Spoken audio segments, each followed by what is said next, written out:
અંકલેશ્વરના નવા બોરભાઠા વિસ્તારમાં મોબાઈલના ઉપયોગી જેવી નજીવી બાબતે થયેલા ઝઘડામાં લિવ ઇન રિલેશનશિપમાં રહેતા પ્રેમીએ પ્રેમિકાની હત્યા કરતા ખળભળાટ મચી જવા પામ્યો. અંકલેશ્વરના નવા બોરભાઠા ગામની તક્ષશિલા સ્કૂલ પાછળ આવેલી એક સોસાયટીમાં 24 વર્ષીય જગદીશ ઉર્ફે જગ્ગો રમેશ રાઠોડ અને 30 વર્ષીય રેણુકા રાઠોડ છેલ્લા 4 મહિનાથી સાથે રહેતા હતા.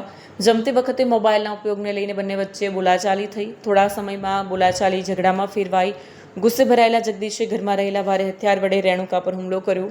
મહિલાના મોઢા સહિત શરીરના અન્ય ભાગોમાં ઈજાઓ પહોંચી. મહિલાની ચીસો સાંભળી આસપાસના લોકો આવ્યા અને તાત્કાલિક સારવાર માટે ગળકુલ પીએચસી ખાતે ખસેડાઈ. મહિલાની સ્થિતિ વધુ ગંભીર બનતા તેને સુરત સિવિલ ખસેડાઈ, જો કે સારવાર દરમિયાન તેનું મોત થયું. મૃતક રેણુકાના અગાઉના પતિથી 2 સંતાનો હોવાનું જાણવા મળ્યું છે. બંને બાળકો માતા અને જગદીશ સાથે રહેતા હતા. માતાની નજર સામે બનેલી ઘટનાથી બાળકો ભારે આઘાતમાં સરી પડ્યા છે. ઘટનાની જાણ થતાં અંકલેશ્વર પોલીસ તાત્કાલિક પહોંચી ગણતરીના કલાકોમાં આરોપી જગદીશ ઉર્ફે જગ્ગો રમેશ રાઠોડની ધરપકડ કરી પોલીસે હત્યાનો ગુનો નોંધી તપાસ હાથ ધરી છે.